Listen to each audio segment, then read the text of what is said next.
Good afternoon, and thank you for coming out this afternoon.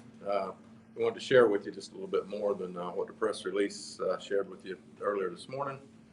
We want to again tell you that we have made an arrest in the Dominguez homicide case, a case occurring back on July the 19th here in our city. Tragic homicide that took the life of a young mother with her 3 children in the home. It's a very trying case, as you might imagine, for the family as they've went through this investigation, as well as our detectives that has worked tirelessly to try to bring this case to some closure for the family. We're very happy to be able to bring that closure today, the beginning of that closure, of course, and working with our partners now at the State Attorney's Office. The arrest has been made, and we'll be moving forward, assisting them in their prosecution of that case. I have Assistant Chief Sam Taylor, our Chief of Detectives, and he'll be giving you some details on the case. Thank you, Chief. Thank you guys for coming out. Pardon me if I go to the glasses here. As you guys well know, we'll send you a copy of the affidavit later. You can see the affidavit on July 19th at about 9:17 p.m. is when this homicide occurred. The location was at 1039 Monroe Street, and the gentleman that we've arrested is Jakari Moore. It's a photograph. I'll hold that up for you. Jakari Moore has been charged with first-degree murder, which is a capital felony, shooting into a building, which is a felony in the second degree, and child abuse without bodily harm, 3 counts because of the 3 children that were in the residence at the time of the shooting. As you guys will learn from the affidavit, there were numerous shell casings that were recovered in the front yard of the residence, as well as numerous bullet holes through the front door. It appears that Jeannie, our victim, was on the other side of the door, and Jakari was just firing through the closed door, and she was struck numerous times. Jeannie was also pregnant, about 5 to 7 weeks pregnant at the time of her death, in addition to the 3 children that she had inside the residence, who were 7 years old, 5 years old, and 3 years old. This was, as you can imagine, a horrific crime scene. I want to compliment the detectives that spent hours and hours and hours working on this case. We did over 15 search warrants, electronic devices, cars, everything else. You can well imagine this was an intense investigation. So I'm very happy with the efforts that was put in to bring this some closure for the family.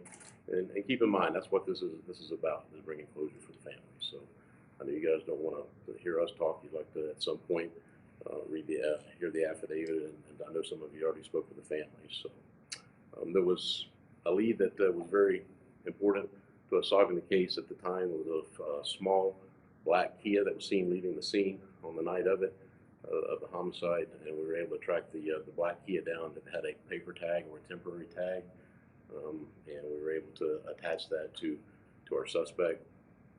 Jakari has been in jail on other charges, so we served him yesterday, late last night, with the additional charges that I mentioned: the first-degree murder, shooting into a building, and child abuse without bodily harm. So he's currently in the county jail, and first appearance will be forthcoming. I also want to mention our partners with the State Attorney's Office.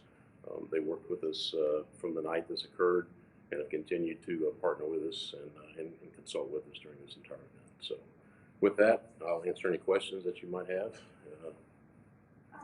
It's in the affidavit, I'm sure, but if you could just walk us through a little bit of what happened that night. Was he alone? No, he was in the vehicle. He was in the black 4-door Kia. We think that a burglary had occurred at their residence, where he shares a home on Bush Avenue with his roommate, Ricardo Guzman. They had just got back from a trip to Georgia, and they discovered the residence had broken into. Jakari, we think, was suspected Jeannie as to have some involvement in either making someone break into his house. That's what he told us. So he and Ricardo went over to the house, and the shooting occurred at the house. Shortly after, he actually called the police, and we went up and took a burglary report from him. And as soon as the officer cleared the scene of the burglary report, we think they got into the black Kia and drove directly over to the Monroe Street address. And we don't know whether she answered the door and closed the door, or if some conversation took place at the door, but at some point the door was closed when the shooting occurred. That's why the bullets went through the door. Is that So- roommate facing charges related to this case? I want to be careful how to answer this. The roommate is still someone that the investigation is still ongoing, and I'll leave it at that. What's he in jail for the past 2 months? He was charged with aggravated assault, yes, on another victim, another girlfriend, right? Yeah, another female, another girlfriend that he assaulted. So there's a pattern here. Yes, there is a pattern. It sounded like he had no regard for the children inside at all, for their lives at all. And did he know there were children in the house? It's an assumption on our part. He knew that she had 3 kids, and I don't know where else he would have thought the 3 children would have been, but in the residence with Jeannie. So yes, he had no regard. To answer your question, yes, he had absolutely no regard for the kids. How far back was he when he started shooting at the door, and how many shots were in the door? We found 12 shell casings in the yard. There were 11 bullet holes in the door. 10 feet, 15, 20 feet, something like that, away from the front door. Wooden door? Wood in the front door, I think it was wood. Wood door. Typical front door of an apartment or a duplex, yeah. And have you guys had any other run-ins with him before? I mean, he seems like someone a violent kind of person. I don't think we've had much contact with him at all. Jakari? Jakari you're asking about? Yes, Yeah. yes. Yeah, I don't think we'd had very much contact with him at all. I mean, he wasn't someone that was a frequent flyer. So, it's a horrific situation that occurred. Think about the children that were in there. They hear what's going on, and they come out and find them, their mother in the living room there, obviously, suffering from gunshot wounds. Absolutely horrific. So, The family believed that this was the man who killed her early on. Can you just kind of take us through 2 months later? Kind of Sure. what the It's been 8 weeks. 8 weeks since the incident. Saturday was 8 weeks.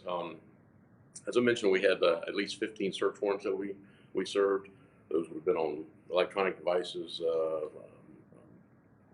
vehicles, seized the Kia, obviously, and get a search warrant for the Kia. So those things take time. Interviews with numerous witnesses, waiting on forensic information to come back, gunshot residue, forensic downloads of the phones and the computers and different things along those lines. I will tell you that Jakari's phone, the GPS on his phone, does put him on Monroe Street at the time of the shooting. So, that stuff takes time to be able to download that information and then decipher the information. Just because you have the information, you have to be able to figure out what does that mean. So, and how does it fit into what we're trying to figure out what happened. So that takes time.